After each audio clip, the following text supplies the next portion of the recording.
اور سفاک ترین دشمنوں اور سفاک ترین درندوں میں جکڑے ہوئے ہیں۔ علم ہی نہیں، میری بات پہ غور کیجئے گا، علم ہی نہیں کہ میرے دائیں بائیں ایسے درندے ہیں، ایسے دشمن ہیں، اور میرے دائیں بائیں ایسے طاقتور ترین خونخوار ہیں جو مجھے کھا جائیں گے، مجھے چبا جائیں گے، مجھے ختم کر دیں گے، مجھے میری نسلوں کو مٹا دیں گے۔ ایسے لوگ ہیں، ایسی طاقتیں ہیں، ایسی قوتیں ہیں، دیکھی بھی اندیکھی بھی، جو میرا سب کچھ ختم کر دیں گے اور میری طاق میں ہیں۔ بس موقع ملے اور وہ میرا سب کچھ ختم یوں کریں کہ مجھے صفحہ ہستی سے مٹا دیں، میرا نشان باقی نہ رہے، میرا نام باقی نہ رہے، میرا نقشہ باقی نہ رہے، میرا تذکرہ باقی نہ رہے، میرا گمان، میرا خیال، میرا تصور باقی نہ رہے۔ ایسی طاقتیں ہیں اور ایسی قوتیں ہیں، اور ہیں صرف انسان کے پیچھے، ہیں صرف انسان کے پیچھے۔ اللہ بھلا کرے انگریز کا، تو اس نے تو میرے کام کو آسان کر دیا، اس نے ایسا آسان کر دیا، وہ کہتا ہے یہ جتنی بھی ریز ہیں، ریز، لہریں، شعائیں جو نظر نہیں آتی، یہ کینسر کا ذریعہ بنتی ہیں، انسان کو اندر سے ختم کر دیتی ہیں، اس سے بچو۔ اگر سورج کے آگے تہیں نہ ہوتی تو اس کی الٹرا وائلٹ ریز یہ برباد کر دیتی، یہ تباہ کر دیتی۔ انگریز نے آپ کی روحانی دنیا کو جتنا سمجھنے کی کوشش کی ہے، جتنا سمجھا ہے، وہ تو ہم سے آگے نکل گیا۔ ہم آج بھی اسی مغالطوں میں ہیں۔ یہ جادو جنات نظر بد انگریزوں کو نہیں ہوتی، ہمیں ہوتی ہے۔ انگریز تو چاند پہ پہنچ گئے ہیں، ہم آج بھی جادو جنات نظر بد کی باتیں کر رہے ہیں۔ اور بعض لوگ یہ کہتے ہیں یہ جادو جنات نظر بد کی کوئی حقیقت نہیں ہے، صرف ہماری خیالات اور تصورات ہیں، ہماری نفسیاتی الجھنیں ہیں۔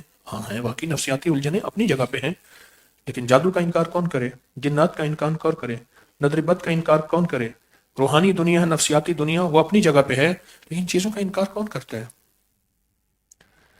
ہمارے ارد گرد ایسے خطرناک دشمن ہیں، خطرناک دشمن ہیں ہمارے ارد گرد، جو ہم چاہتے ہیں کہ ہمارا کچھ اور کچھ باقی نہ بچے، ہماری ہر چیز ختم ہو جائے، ہماری ہر چیز ختم ہو جائے۔ ایسی طاقتیں ہیں۔ کبھی اس کے بارے میں سوچا؟ اس کے بارے میں کبھی نہیں سوچا، اس کے بارے میں کبھی نہیں سوچا کہ وہ طاقتیں کیا ہیں، وہ قوتیں کیا ہیں۔ میں اس دن میں بیٹھا ہوا تھا تو مجھ سے کہنے لگے، ایک صاحب کسی اور ملک سے مجھ سے ملاقات کرنے آئے، کہنے لگے جی میں ایک انگریز کے گھر کرائے پہ رہتا ہوں، میرے بچے نا مغرب کے بعد باہر نکل کے کھیل رہے تھے، سامنے گھر کے سامنے نا چھوٹا سا پارک تھا، وہاں کھیل رہے تھے امریکہ میں۔ تو انگریز مائی مجھ سے کہنے لگی مغرب کے بعد، اس نے لفظ مغرب میں کہہ رہا ہوں نا، اس نے کہا شام ڈھلنے کے بعد بچوں کو کیوں بھیج رہی ہیں؟ بہت سی بلائیں، آفتیں، مصیبتیں ان کو نقصان پہنچائیں گی، بلاؤ ان کو۔ اور میرے آقا نے فرمایا، میرے حضور نے فرمایا کہ اپنے بچوں کو شام ہونے کے بعد گلیوں اور راستوں میں نہ بھیجو، کیونکہ بلائیں، آفتیں، مصیبتیں، مفہوم عرض کر رہا ہوں، بلائیں، آفتیں، مصیبتیں اس وقت پھیل جاتی ہیں راستوں میں، راہوں میں، اور نقصان پہنچاتی ہیں۔ ایک صاحب کہنے لگے کہ میں چھینکا، اور ہم کہتے ہیں چھینکنے کو الحمدللہ آپ پڑھیں، اور جس کو آواز آئے وہ یرحمک اللہ کہے، ایسے۔ تو کہا دور سے ایک انگریز نے مجھے ہاتھ کر کے ایسے کہا بلیس یو، تجھ پہ اللہ کی رحمت ہو۔ یرحمک اللہ، وہی الفاظ تو وہی ہیں، اس نے یرحمک اللہ کا انگلش میں ترجمہ کر دیا بلیس یو، تجھ پہ اللہ کی رحمت ہو۔ ہم تو دن رات یہ دیکھیں کہ کتنی آفات اور بلائیں ہیں اور کتنی مصیبتیں ہیں جو ہمارا تعاقب کر رہی ہیں۔ اللہ نے آنکھ پہ کتنے پہرے بٹھائے ہیں فرشتوں کے، کانوں پہ کتنے پہرے بٹھائے ہیں فرشتوں کے، جسم کے ایک ایک حصے پہ کتنے پہرے بٹھائے ہیں فرشتوں کے، فرشتوں کے پہرے بٹھائے ہیں۔ اگر یہ پہرے ہٹ جائیں تو ہمارا تو نام و نشان نہ رہے، ہمارا تو ہر چیز کچھ بھی نہ رہے۔ ہم کیا ہیں؟ ہم تو کچھ بھی نہ رہے اگر یہ پہرے ہٹ جائے, اگر یہ چھاؤں ہٹ جائے, اگر یہ پہرے ہٹ جائیں اور یہ چھاؤں ہٹ جائے تو ہمارا تو کچھ بھی نہ رہے. اللہ پاک نے قرآن کے ذریعے, فرمان مصطفیٰ کے ذریعے یہ نظام بنایا ہے میری آپ کی حفاظت کا, کہ موت تک محفوظ, ممنون اور ہر لحاظ سے کوئی خطرے کے بغیر زندگی کے سفر کو رواں دواں کریں. ان حفاظت کے سامانوں میں ایک سامان سورت قریش ہے. ہمارا پچھلی جمعرات سے ایک سلسلہ شروع ہوا تھا, 10 صورتیں 10 راز, آخری 10 صورتیں, اور اس کا تذکرہ سورت فیل کا کیا تھا. الم تر کیف سورت کا تذکرہ ہوا تھا. اب اس جمعرات میں آج دوسری ہے, سورت قریش کا تذکرہ ہے. رحلۃ الشتاء, رحلہ کسے کہتے ہیں؟ قافلے کو. رحلہ کہتے ہیں قافلے کو. وہ قافلے جو سفر میں ہوتے ہیں اس کو کہتے ہیں راحلہ. رحلہ, قافلے, سفر. دشت و بیاباں ہر طرف. میں فلسطین کی وادی پہ کھڑا تھا, دور تا حد نظر انسانی تھا. سلیمان علیہ السلام کا مقام ہم تلاش کر رہے تھے, نظر ہی نہیں آ رہا تھا. بس ایک چھوٹی سی سڑک تھی, وہ بھی لگتا یہ تھا کہ ابھی کوئی بنی ہے. پہاڑ ہی پہاڑ ہے, ادھر اس ملک کی سرحد ہے, اس ملک کا بارڈر ہے, ادھر وہ ملک ہے, کچھ نظر ہی نہیں آ رہا تھا. یہ قافلے ایسے ہی گزرتے تھے. میں صحرائے اعظم پہ گیا, دنیا کا سب سے بڑا صحرائے اعظم. اس میں سفر کر رہا تھا جہاں پل بھر میں ٹیلے ادھر سے ادھر ہو جاتے ہیں اور زندگی کا نشان ختم ہو جاتا ہے. جب زندگی میں یہ قافلے ہوں. ایک دفعہ کا تذکرہ میرے ساتھ ہوا, گاڑی کا پیٹرول بھی ختم ہو گیا, گاڑی کا پیٹرول بھی ختم ہو گیا, راستہ بھی ہم بھول گئے, اور عین صحرا میں ہے, عین صحرا, راستہ بھی بھول گئے, اور گاڑی کا سلسلہ بھی سارا ختم ہو گیا. جو ریزرو تھا وہ بھی ختم ہو گیا. تحت نظر ریت ہی ریت ہے, کوئی راستہ نہیں, اور تحت نظر کوئی زندگی نہیں, کچھ بھی نہیں. تحت نظر کچھ بھی نہیں. تو ہم نے پھر کیا کیا؟ سخت سردی تھی, ریت پہ تیمم کیا. تیمم کر کے 2 نفل پڑھے, 2 نفل پڑھ کے 3 دفعہ سورت یاسین پڑھی جن کو یاد تھی. اس کے بعد بیٹھ کے پھر سورت قریش پڑھنا شروع کر دی. ہمارے ساتھ ایک صحرائی آدمی تھا جو ستاروں کی چال پہ لے کے ہمیں چل رہا تھا. رات کے وقت میں باہر نکلتا, کہتے ٹھہرو, گاڑی کو ٹھہراؤ, اور جا کے ایسے نا اوپر نیچے دیکھتا, ستاروں پہ دیکھتا, قطب ستارے کو دیکھ کے چل رہا تھا, اور ستاروں کو دیکھ, اس طرف کریں, ہماری منزل اس طرف ہے. 1-2 دفعہ بھول بھی گئے. اور ہمارے پاس جس بندے کی گاڑی تھی وہ گاڑی بھی بہت کمزور تھی, طاقتور ریت میں پھنس جاتی تھی. پھر جھاڑیاں کاٹ کے لے آتے, اس کے ٹائروں کے نیچے ریت نکالتے, اس کے نیچے جھاڑیاں دیتے, پھر کچھ بندے دھکا لگاتے, کچھ گاڑی دھکا لگاتی, پھر چلتی, پھر بندے دوڑ کے بھاگ جاتے. رات ایسی گزری ساری. منزل پہ پہنچے نہیں, سب کچھ ختم ہو گیا. اب اگلی منزل کیا ہے؟ اچھا, جو بندہ چلا رہا تھا وہ پرانا شکاری تھا, پھر اس نے اپنے واقعے سنانے شروع کیے. ہم تو شکار پہ نہیں نکلے تھے, ہمارا روحانی سفر تھا. وہ اس نے واقعے سنانے شروع کیے. کہنے لگے فلاں علاقے کا ایک MNA ہے, وہ شکار پہ آیا, ہرن کے شکار پہ, گاڑی دوڑا دی پیچھے, بھگا دی. بڑی گاڑی تھی اس کی, 3-4 ہزار CC بڑی گاڑی تھی, لینڈ کروزر. گاڑی کا سب کچھ ختم ہو گیا, پیٹرول ختم ہو گیا. پھر گاڑیاں اکٹھی تھیں آپس میں. ہرن کے پیچھے جو گاڑی لگائی, ہرن پیچھے بھاگا تو گاڑیاں بچھڑ گئیں. پھر وہ کہنے لگے کہ انہیں ایک سراب نظر آیا, سامنے پانی ہے, توخا نظر آیا. انہیں کہا پانی سامنے ہے, خود چل پڑے, اور چلتے چلتے چلتے آخر گر گئے اور مر گئے. 3 دن کے بعد ان کا جسم تھا جس میں گوشت نہیں تھا. کہنے لگے ایک دم میں آ رہا تھا شکار پہ, تو مجھے دور سے ایک کپڑا نظر آیا. جھاڑیوں پہ نا وہ کپڑا ڈال دیتے ہیں, وہاں ایک ترتیب ہے کہ کپڑے کو دیکھ کے بندے آئیں. اونچی جھاڑی پہ مجھے کپڑا نظر آیا. میں نے کہا کوئی بندے ہیں, پریشان ہیں.